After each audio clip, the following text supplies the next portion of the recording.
और खूब उत्साह होकर के घरों के बाहर दीप जला जला करके दीपावली को मनाएंगे। ऐसे ही सब पर्वों के पीछे, त्योहारों के पीछे कोई ना कोई उद्देश्य स्थापित करते हैं, कोई ना कोई रूपक देकर के उनको मनाते हैं। अभी एक वर्तमान में प्रसंग है मकर संक्रांति का। कौन सा पर्व आ रहा है? मकर संक्रांति। तो सबसे पहले हम पर्व शब्द को समझते हैं। पर्व माने क्या? पर्व शब्द संस्कृत में प्री धातु से और बनित प्रत्यय से बना है। पर्व शब्द कैसे बना है? संस्कृत में प्री धातु से और बनित प्रत्यय से, प्री प्लस बनित इक्वल पर्व,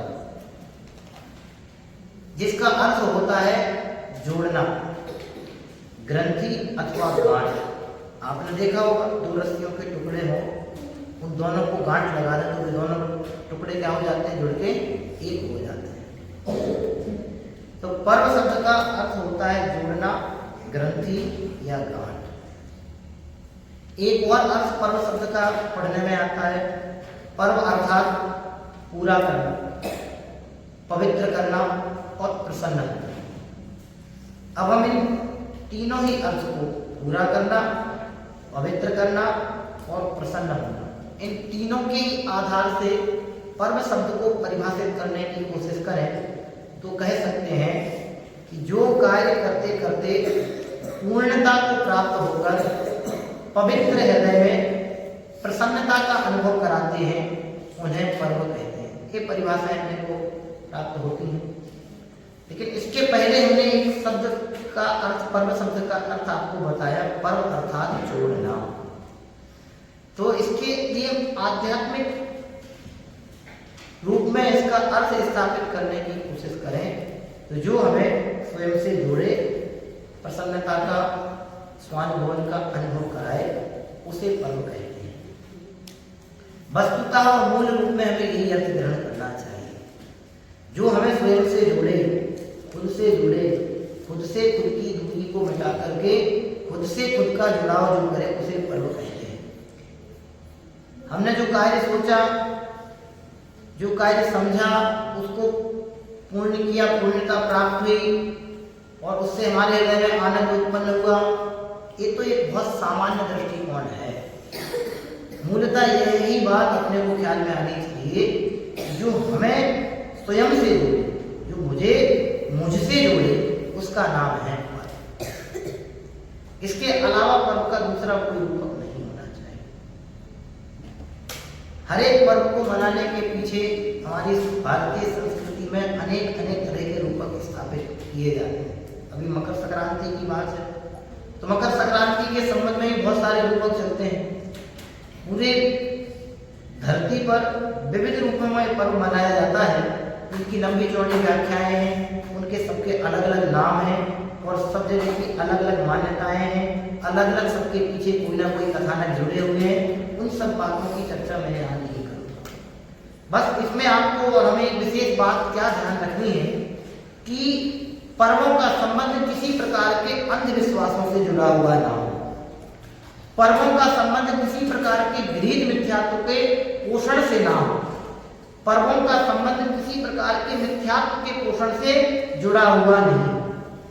पर्व का संबंध सीधा और सटीक केवल मुझसे हो, आत्महिताय हो, सर्वजन के लिए हित की दृष्टि से हो। किसी भी प्रकार के अंधविश्वासों को बढ़ावा देता हुआ हमारा किसी भी प्रकार के पर्व को मनाने के पीछे उद्देश्य नहीं होना चाहिए। और ऐसी भी कोई गतिविधि, ऐसा भी कोई क्रियाकलाप हमारे द्वारा उन पर्वों की आड़ में नहीं होना चाहिए जिसके माध्यम से प्राणी मात्र की विराधना, हिंसा या किसी प्रकार का दुख उनको होता। पर्व तो खुशियों के संचार के लिए आते हैं, पर्व तो आनंद को, मैत्री को बढ़ाने के लिए आते हैं, पर्व तो परस्पर वात्सल्य, स्नेह का संचार करने के लिए आते हैं। और यदि वही पर्व हमारे खोटे क्रियाकलापों के माध्यम से हिंसा का तांडव नृत्य करने लगे तो भी पर्व किस काम का? इसलिए किसी भी पर्व को हिंसा के रूप देकर के नहीं मनाना चाहिए। जैसे मकर संक्रांति का प्रचलन अपने यहाँ है, एक सामाजिक पर्व है। इस पर्व का कोई धार्मिक हेतु देखने में नहीं आता।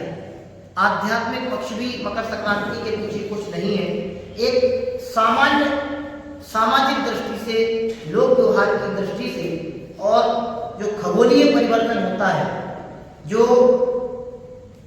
यूं समझ लें कि एक वातावरण में जो परिवर्तन होता है, उस परिवर्तन की प्रमुखता और खगोलीय प्रामाणिकताओं के आधार से इस पर्व को मनाने का एक प्रचलन चल पड़ा। वस्तुतः इसका धार्मिक और आध्यात्मिक कोई भी पक्ष देखने में नहीं आता, लेकिन अब चल रहा है तो सबने जो जो इस पर्व को मनाते हैं, हिंदू हो और भी अन्य कोई भी हो, विविध जातियों में, विविध क्षेत्रों में, विविध स्थानों में, विविध राज्यों में इस पर्व को विविध नामों को देकर के मनाया जाता है और मना रहे हैं। उन सब से अपने को कोई ऐतराज नहीं है, किसी से कोई आपत्ति नहीं है और किसी के प्रति कोई खेद नहीं है, किसी के प्रति कोई अपना कमेंट नहीं है। बस बात इतनी है कि यदि पर्व है तो हम पर्व उत्साहित होकर के मनाते हैं, खुशियों के संचार के लिए मनाते हैं, आपस में आनंद बढ़े, मैत्री बढ़े, वात्सल्य बढ़े, इस उद्देश्य से पर्व मनाते हैं, तो फिर क्यों हम इन पर्वों में किसी ना किसी प्रकार की ऐसी विकृति को शामिल कर देते हैं जो अन्य किसी प्राणी मात्र के लिए दुखदायी हो जाती है। दीपावली के समय हम आतिशबाजियों का प्रयोग करते हैं तो वह प्राणी मात्र की हिंसा का कारण होता है। अनेक प्रकार की सामाजिक दुर्घटनाएं देखने में आती हैं, ऐसी भयावह परिस्थितियां देखने में आती हैं जिनके कोई अपने पास प्रॉपर समाधान तक दृष्टिभूत नहीं होती। कई बार ऐसी घटनाएं देखने में आती है कि आतिशबाजियों के प्रयोग के माध्यम से कई परिवार बिखर गए, परिवार का प्रमुख सदस्य उसमें मृत्यु की लपेटे में आ गए। ऐसी मकर संक्रांति पर्व के पीछे भी बहुत सारे रूपक सबने अपने अपने स्थापित करके रखे हैं। एक सामान्य जो प्रचलन है वह यह है कि तिल और गुड़ का प्रयोग, तिल और गुड़ का प्रयोग इस पर्व में होता है। इसका कोई धार्मिक रूपक नहीं है कि तिल करने से, हाँ स्थापित जरूर किए हैं वैदिक परंपरा में, वेद परंपरा में इन सबके रूपक सिद्ध किए हुए हैं। सनातन संस्कृति में सबको मानते हैं कि पूरी देह पे तिल को लपेट लें, तिल स्नान कर लें तो अपने सारे पाप धुल जाते हैं, या तिल लपेट के गंगा में स्नान कर लें तो सारे पाप धुल जाते हैं। यदि गंगा में स्नान करने मात्र से सारे पाप धुल जाते होते तो सारी धरती दिन रात पाप करो, अंत समय में जाके गंगा में डुबकी लगाए, सारे पापों से मुक्त हो जाए। इससे सरल समाधान दूसरा क्या हो? आप सोचो कि इस एक स्वच्छता की आड़ में कितने तरह के पापों को बढ़ावा मिलता है। लोगों की मान्यता में बैठ गए कि गंगा स्नान से या तिल स्नान से पाप दूर हो जाते हैं, तो बिल्कुल स्वच्छंद होकर पाप में प्रवर्तते हैं। दया, अहिंसा, करुणा, स्नेह, वात्सल्य, आपसी सौहार्द, सामंजस्य, परस्पर सेवा, समर्पण, सारे गुण प्रसन्नचित्त हो जाते हैं। तो ये एक प्रकार की विकृति को बढ़ावा देना है। पर्व का प्रयोजन हमने स्थापित किया जो प्रसन्नता को बढ़ाए, उसे पर्व करते हैं, कहते हैं। लेकिन जो हमारे या अन्य हम जैसे अन्य प्राणियों के दुखों में निमित्त बन जाए, उन्हें पर्व भला कैसे कहें, या उन गतिविधियों को बढ़ावा देकर के उन्हें पर्व से कैसे जोड़ें? इसलिए मकर संक्रांति जो एक पर्व चल पड़ा है, इस पर्व का संबंध जहां जैसे स्थापित किया, उनके वास्तविक जो मूल हेतु है उनको समझने से अपन को वास्तविक इनका मनाने का औचित्य क्या है, इन पर्वों को कैसे मनाना चाहिए, इसको समझने का प्रयास करना चाहिए। एक और इसमें मकर संक्रांति में विकृति शामिल हो चुकी है, बहुत प्रचलन में है, माजे के प्रयोग करके पतंगों को उड़ाना। कदाचित एक लाभ आप स्वास्थ्य की दृष्टि से कह सकते हैं कि सुबह ताजी धूप में उठ करके पतंग छत पे खुले आसमान में ताजी हवा में उड़ाने से हमारा स्वास्थ्य सही होता है। लेकिन भाई आप ये भी तो सोचो कि जिस स्वास्थ्य की वृद्धि के लिए लाभ के लिए आप पतंगबाजी करके धूप स्नान के लिए खड़े हो जाते हैं, स्वास्थ्य की दृष्टि से कदाचित हम उसको ठीक मान लें, लेकिन वो धूप स्नान बिना पतंग उड़ाए भी तो लिया जा सकता है, वो ताजी हवा बिना पतंग उड़ा करके भी तो ली जा सकती है। और भी धूप स्नान के ताजी हवा लेने के बहुत सारे साधन हैं, लेकिन हम पतंग उड़ा करके मनोरंजन की दृष्टि से पतंग उड़ाते हैं, एक दूसरे के पतंगबाजी काटते हैं, ऐसे बोलते हैं उसकी काट दी, उसकी पतंग कट गई। तो काटना शब्द हिंसक शब्द है, हिंसक शब्दों का प्रयोग करके हम अपने मनोरंजन को बढ़ावा देना चाहते हैं। हिंसक शब्दों के प्रयोग से आनंद की वृद्धि नहीं, अपितु मन की विकृति को बढ़ावा मिलता है, मन में विकार को बढ़ावा मिलता है। हम जैसा बोलेंगे, जैसा सोचेंगे वैसा बोलेंगे, और जैसा बोलेंगे वैसा हमारे दिमाग में चलेगा। हम काटेंगे काटेंगे, काट दी, काट दो, लूट लो, ऐसे शब्द बोलते पतंगबाजी में सब, लूट ली, काट दी, ये तो सब विकृति को बढ़ावा देने वाले भाषिक शब्द हैं। चलो कदाचित हम ऐसा भी मान लें कि ये तो कहने मात्र से दिमाग में नहीं सोचे, लेकिन भाई भाषिक हिंसा तो हो ही गई ना।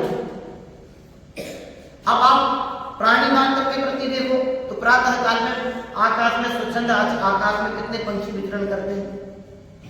वे भी तो अपने घर परिवार के भरण पोषण के लिए प्रातः काल में निकलते हैं,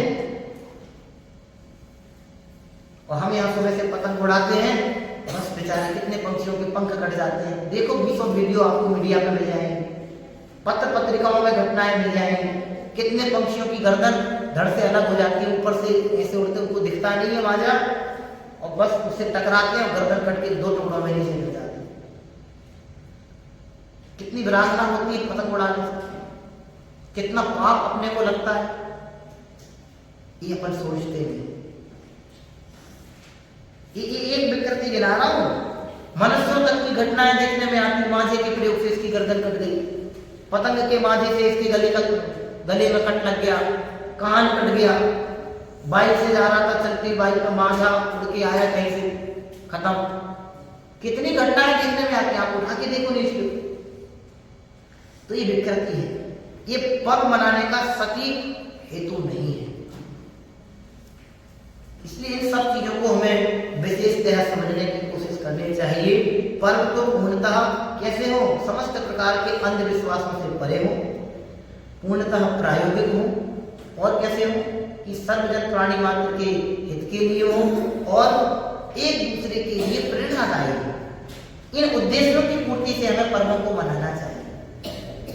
सर्वजन हिताय की भावना हो पर्व मनाने के पीछे, प्राणी मात्र का कल्याण हो, सबको धर्म मार्ग मिले, ऐसी भावना से अपन इन पर्वों को मनाए तो ये पर्व अपने कुछ हितकारी साबित हो सकते हैं।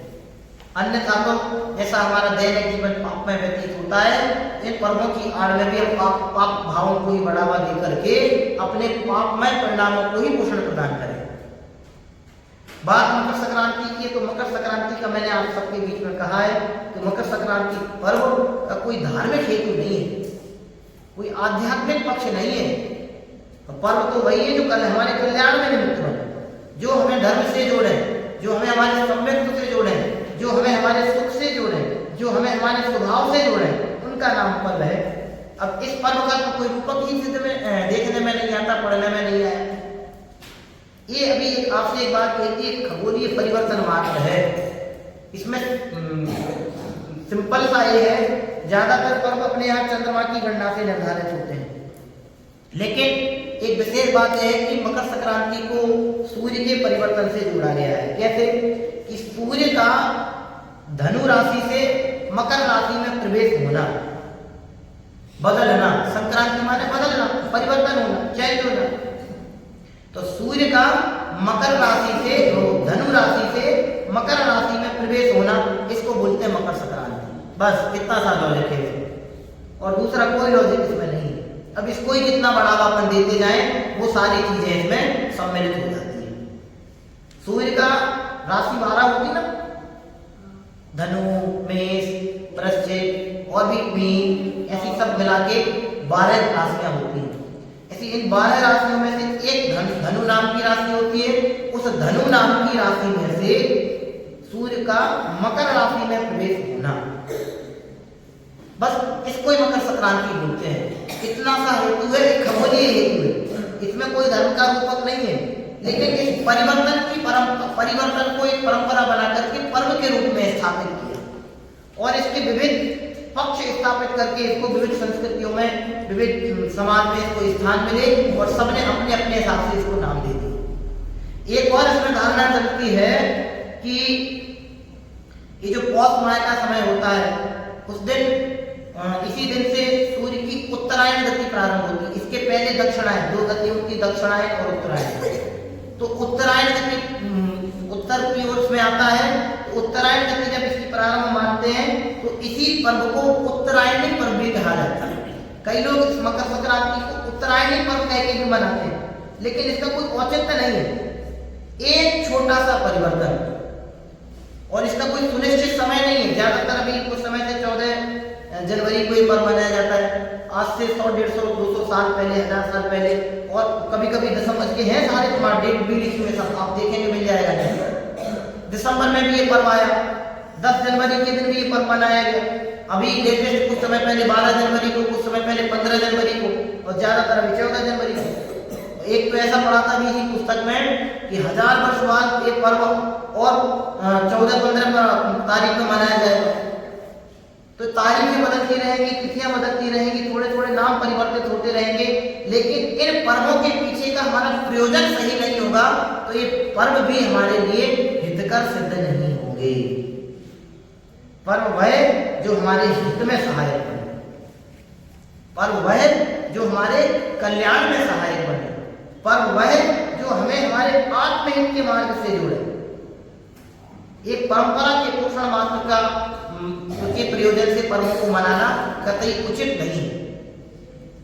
मकर संक्रांति की बहुत सारी मान्यताएं हैं। कोई उत्तर भारत में इस पर्व को लोहड़ी कहते हैं, इसमें लिखा है, दक्षिण भारत में इसको पोंगल कहते हैं, और मध्य भारत में इसको संक्रांति कहते हैं। ऐसे सब जगह के अलग अलग नाम है इस पर्व को मनाने के पीछे। और भी अलग अलग प्रांतों में, बिहार, उत्तर प्रदेश में इसको खिचड़ी कहते हैं। अब लोग मकर संक्रांति को खिचड़ी कहते हैं। कई कई जगह तो वो मूंग चावल मिक्स करके भी वो इसकी एक सबकी अलग अलग विधियां हैं बनाने। और तमिलनाडु में इसको पोंगल नाम से कहा है। इसी तरह असम में माघ बिहू, पंजाब में लोहड़ी, कर्नाटक, केरल व आंध्र प्रदेश में इसको संक्रांति कहते हैं। गोवा, मध्य प्रदेश, महाराष्ट्र, हरियाणा, हिमाचल में मगही। ऐसे सब जगह के अलग अलग हैं, बहुत सारे लिखे हैं। बहुत सारे प्रांतों में इसके अलग अलग नाम चलते हैं, लेकिन ज्यादातर इसको सब जगह मकर संक्रांति के रूप में ही मनाते हैं। एक सामान्य कथन है मकर संक्रांति के रूप में, लेकिन ये सारी गणनाएं हैं, सारे सबके रूपक अपने अपने अलग अलग हैं। कितने सत्य हैं, कितने उचित हैं, कितने धर्म से संबंध हैं, इनके बारे में बहुत सोच खोज की अपेक्षा है। जितना ज्यादा हम सोचेंगे, खोजेंगे, विचार करेंगे, समझने की कोशिश करेंगे, उतने अधिक सत्य से परिचित होंगे।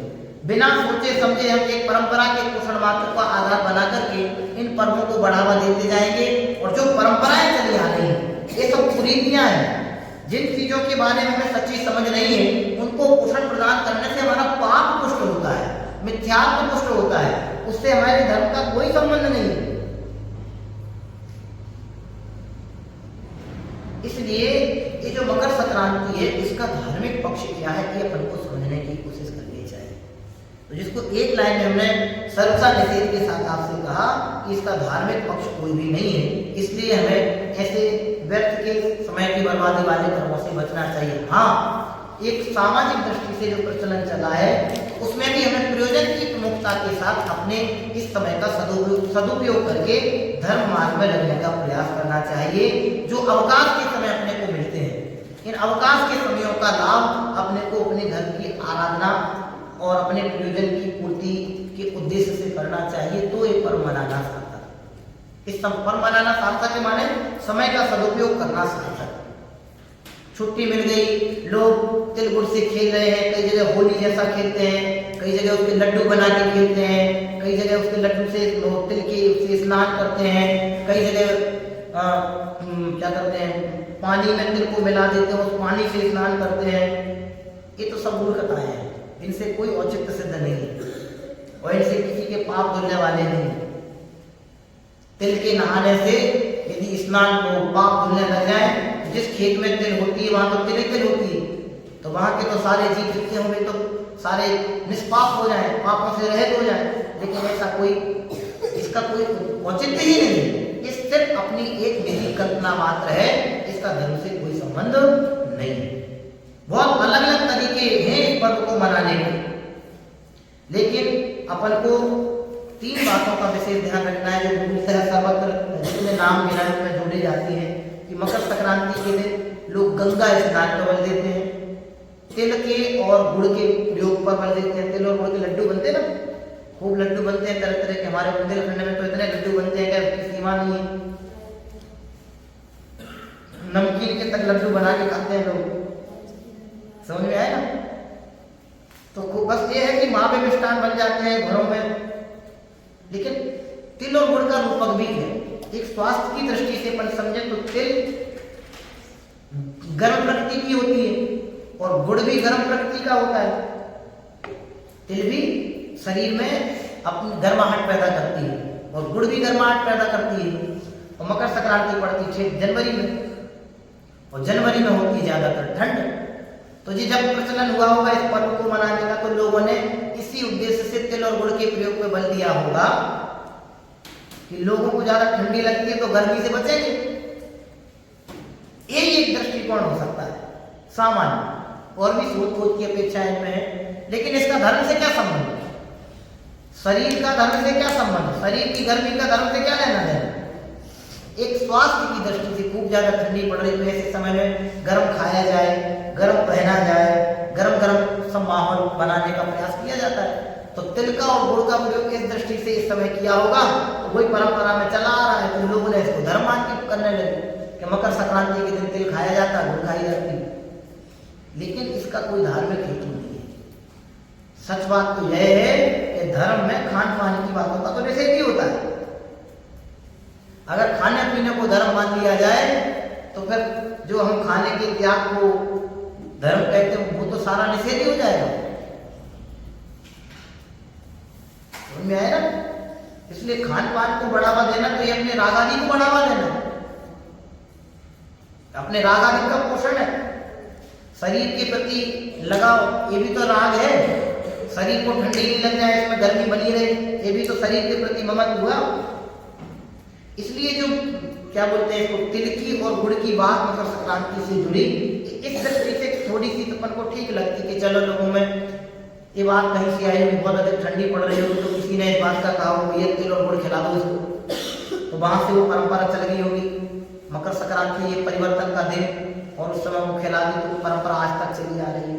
लेकिन इसका धार्मिक हेतु कुछ नहीं, धर्म का इससे क्या संबंध? कुछ नहीं। धर्म तो कहते ही उसे है जो हमें उत्तम सुख में धर्म दे। अब ये तो तिल और गुड़ खाने से उत्तम सुख की प्राप्त होती तो फिर तो सारे काम मजे ही मजे, खाओ पियो और स्वर्ग जाओ मतलब सुख पाओ। लेकिन खाने पीने से सुख नहीं होता है। अधिक खाने पीने की लालसा तो हमारी गर्दता और प्रमाद को बढ़ावा देती है, और प्रमाद से पाप का पोषण होता है। प्रमाद पाप ही। इसलिए ये जो गंगा स्नान, तिल गुड़ खाने की परंपरा, ये धर्म के रूपक नहीं है। आप सोचो कि गंगा स्नान से भी एक बार गंगा स्नान से आप मुक्त होया जाता होता तो गंगा में रहने वाले सांप, मगर, कछुए और छोटे छोटे जीव वे तो सब भगवान बने बैठे होते। लॉजिक है कि नहीं है? कितने जीव, असंख्यात अनंत जीव उस पानी में रहते हैं। जल का एक स्वयं जीव, उन्हें तो फिर खाने पीने भी तो सब संतों से सुखी बने रहते। लेकिन ऐसा देखने में नहीं, वे तो प्रति समय नहाए बैठे ना, उसमें डूबे हुए बैठे गंगा के पानी में। तो 1 घंटे नहीं, अपन कितनी देर नहाएंगे गंगा में जाए? कितनी देर नहाएंगे? 1 घंटा, 2 घंटा, 4 घंटा, 6 घंटा। लेकिन वे तो 24 घंटे उसमें बैठे, फिर उन्हें तो पाप लगने नहीं चाहिए। लेकिन भैया इसका कोई औचित्य नहीं, परंपरा चली आ रही है, जिसको जोड़ दिया है किसी न किसी उद्देश्य से, किसी न किसी रूपक दे दिए अपनी अपनी निजी कल्पनाओं के आधार से, या यूं कहें अपने अपने राग और मानी की पुष्टि के लिए। इनका कोई धार्मिक पक्ष नहीं। इसलिए अपने को यहाँ से समझना चाहिए कि गंगा स्नान, तिल गुड़ का सेवन, और एक और जो मैंने भी आप सबके बीच में बोला, पतंग उड़ाना खूब अच्छा लगता है। अब मकर संक्रांति के समय कभी भी उड़ा लो पतंग, लेकिन कितनी पतंगबाजी होती, हजारों लाखों करोड़ों लोग ऐसे पतंग उड़ा रहे हैं। कितनी, अरे उड़ाते उड़ाते छत से बच्चा गिर जाता है, उसकी खुद की विराधना, कितनी घटनाएं आलोक पड़ते हैं। इसलिए कोई धार्मिक रूपक नहीं है, इनसे पाप आदि के धुलने का कोई प्रयोजन नहीं है। ये तो एक सामान्य परंपराएं हैं जो चली आई हैं, कहीं ना कहीं किसी न किसी कारण से जो स्थापित हो गई और चलती आई हैं। इनका धार्मिक कोई पक्ष नहीं है कि हमारे प्रयोजन की पूर्ति में कतई सहायक सहयोगी नहीं है। ऐसा समझ करके हमें अपने धर्म अध्यात्म के बढ़ावा पर बल लेना चाहिए कि कैसे हम इन समस्त यही तो बहुत बड़ा पुरुषार्थ है कि जो समाज में विकृत परंपराएं चली आ रही हैं, उन परंपराओं की अस्वीकृति, इसमें बहुत बड़ा पुरुषार्थ है, इसमें बहुत बड़ा धर्म है। परंपराओं का पोषण करते हुए आगे बढ़ना, इसमें कौन सी बड़ी बात है? जो काम सारे लोग करते आ रहे हैं वो काम तुम भी करो, तो इसमें क्या विशेषता? हम भी करें, इसमें क्या विशेषता? लेकिन जो काम किसी ने नहीं किया वो काम हम करके दिखाएं तो उसमें विशेषता है। जो विकृत परंपराएं चली आ रही हैं, उन परंपराओं के पोषण से तो हमारे पाप ही प्रवर्तते हैं, पाप ही पोषित होते हैं। लेकिन उन परंपराओं को परिमार्जित करके उनसे सब बचें, हम बचें और आने वाले समय में ऐसी परंपराएं प्रवर्तित ना बनी रहें, ऐसे कुछ प्रयास किए जाएं तो इससे प्राणी मात्र का भी कल्याण होगा और स्वयं के भी कल्याण का पथ प्रशस्त होगा। इसलिए पर्व का जो एक प्रकृष्ट और समीचीन अर्थ हमने आपके बीच में स्थापित किया था, पर्व माने जोड़ना। जो हमें हमारे धर्म मार्ग से जोड़ दे उसको पर्व कहते हैं। जो हमें जिस दिन हम धर्म मार्ग से जुड़ जाए, जिस दिन हमें धर्म मार्ग की वास्तविक रुचि प्रकट हो जाए, जिस दिन हम अपने मोक्ष मार्ग को प्रशस्त कर लें, वही दिन हमारे लिए पर्व है। उसके अलावा हम कितने पर्व मना रहे हैं? धर्म पर्व भी कितने मनाते हैं? अष्टांगिकाएं, 16 कारण कितने मना के हर साल में 2-2, 3-3 बार निकल रहे हैं। लेकिन क्या औचित्य सिद्ध हो रहा है? कुछ भी औचित्य सिद्ध नहीं हो रहा है। इसलिए पर्व वही जो मुझे मुझसे जोड़ दे, पर्व वही जो मुझे धर्म से जोड़ दे, पर्व वही जो मुझे सुख के मार्ग से जोड़ दे। इसके अलावा दूसरा कोई पर्व, ऐसी बात हमें को सोचनी चाहिए। ये दिन, ये अवसर, ये समय हमें सोचने के लिए, अपनी समझ को विकसित करने के लिए मिलते हैं। एक एक पर्व के बारे में हम सोचें कि इनके रूपक क्या है, ये क्यों मनाए जा रहे हैं, इनके उद्देश्य क्या है भी या नहीं भी। जब हम ये सोचेंगे, समझने का प्रयास करेंगे तो एक व्यवस्थित परिणाम पर पहुंचेंगे। ना सोचेंगे, ना समझेंगे तो फिर मामला गड़बड़ होने वाला ही है।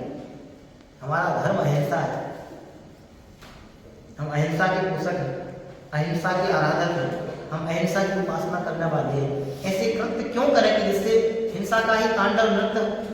ऐसे काम क्यों करें कि जिससे प्राणी मात्र की विराधना हो? ऐसे कार्य क्यों करें जिससे किसी के परिवार बिछड़ जाए? ऐसे कार्य क्यों करें कि जिससे प्राणी तकलीफों को प्राप्त हो? ऐसे कार्य क्यों करें जिससे प्राणियों का अंत हो जाए? ऐसे कार्य क्यों करें जिससे प्राणियों को प्राणघात तक सहन करना पड़े? ऐसे कार्य क्यों करें कि जिसके माध्यम से प्राणियों के प्राणों का घात हो?